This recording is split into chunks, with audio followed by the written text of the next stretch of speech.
नमस्कार दोस्तों, YouTube channel जीवन मंथन में आपका स्वागत है। और आज हम जिस विषय को लेने वाले हैं वो है, क्या भगवान विष्णु के वाहन स्वयं भगवान शिव बने?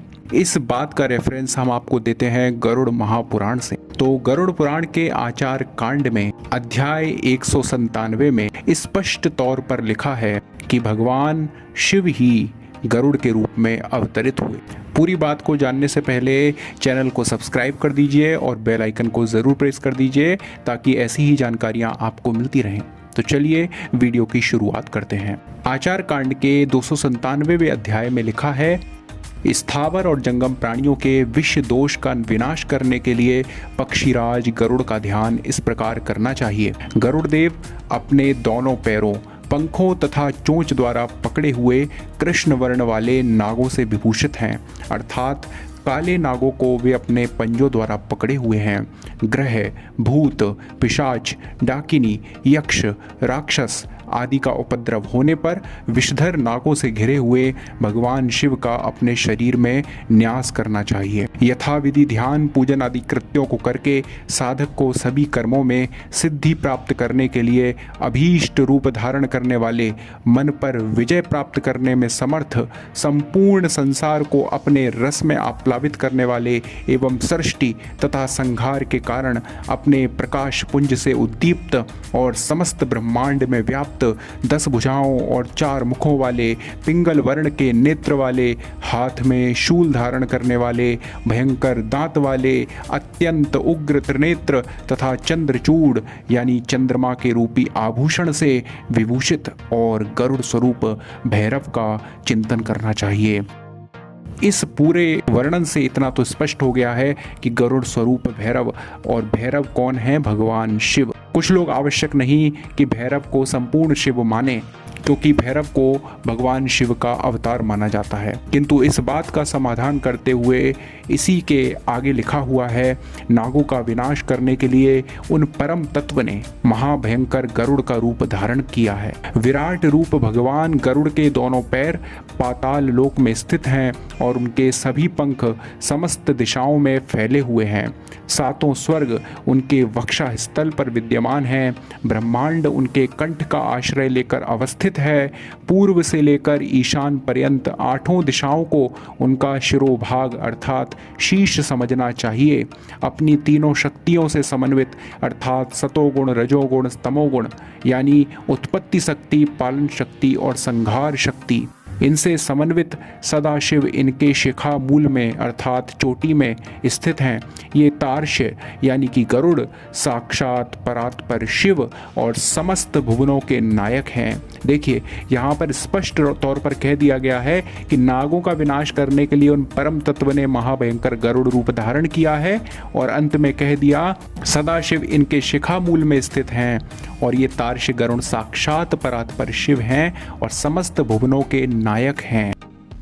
देखिए, इस प्रकार स्पष्ट रूप से कह दिया गया है कि भगवान शिव ही गरुड़ हैं।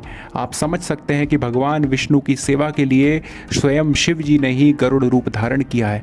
जिस प्रकार राम अवतार में भगवान की सेवा के लिए भगवान शिव द्वारा ही हनुमान जी का रूप धारण किया गया है, उसी प्रकार भगवान शिव ही साक्षात गरुड़ देव हैं। भगवान विष्णु के विभिन्न रूपों में भगवान शिव उनकी सेवा किया करते हैं, क्योंकि समस्त लोकों के महान ईश्वर जो विश्व रूप हैं, जिनके अंदर समस्त ब्रह्मांड समाये हुए हैं, ना केवल एक ब्रह्मांड बल्कि अनगिनत अनंत कोटि ब्रह्मांड जिनकी श्वास प्रतिश्वास से बाहर निकलते हैं, उन भगवान महाविष्णु को यदि कोई अपने ऊपर आसीन करने में समर्थ है तो वह हैं केवल परात्पर शिव। इसीलिए भगवान शिव ही समर्थ हैं उन भगवान विष्णु को अपने पीठ पर धारण करने के लिए। इसीलिए उनकी सेवा के लिए स्वयं परात्पर शिव भगवान गरुड़ देव के रूप में अवतरित हुए हैं। जिस प्रकार भगवान राम को हनुमान जी कंधे पर बैठाकर किसी भी स्थान पर बिना परिश्रम के प्रस्थान किया करते थे, उसी प्रकार गरुड़ देव भी संपूर्ण भुवनों के आश्रय भगवान विष्णु को अपनी पीठ पर बैठाकर बिना परिश्रम के तीनों लोकों में विचरण किया करते हैं। इस प्रकार आगे लिखा है कि त्रिनेत्रधारी अर्थात 3 नेत्रों वाले, उग्र स्वरूप वाले, नागों के विषों के विनाशक, सबको ग्रास बनाने वाले, भीषण मुख वाले, गरुड़ मंत्र के मूर्त रूप, कालाग्नि के सदृश दैदीप्यमान गरुड़ देव को अपने समस्त अभीष्ट कर्मों की सिद्धि के लिए चिंतन करना चाहिए। देखिए स्पष्ट तौर पर लिखा है कि सबको ग्रास बनाने वाले और नागों के विषों के विनाशक। सबको ग्रास बनाने का काम अर्थात सबके विनाश का काम भगवान शिव के हाथ में है। वे ही प्रलयकारी देवता हैं। तो आप समझ सकते हैं कि किस प्रकार बार बार भगवान शिव की ओर संकेत किया जा रहा है और स्पष्ट तौर पर भी लिख दिया गया है कि गरुड़ देव भगवान शिव ही हैं और मनुष्य को अपने समस्त अभीष्ट कर्मों की सिद्धि के लिए उनका चिंतन करना चाहिए। जो मनुष्य न्यास ध्यान की विधि संपन्न करके इन देव की पूजा करता है उसका सब कुछ सिद्ध हो जाता है तथा वह स्वयं गरुड़ देव की शक्ति से संपन्न हो जाता है। भूत प्रेत यक्ष नाग गंधर्व तथा राक्षस आदि तो उसके दर्शन मात्र से ही भाग जाते हैं। चौथिया आदि ज्वर भी विनष्ट हो जाते हैं।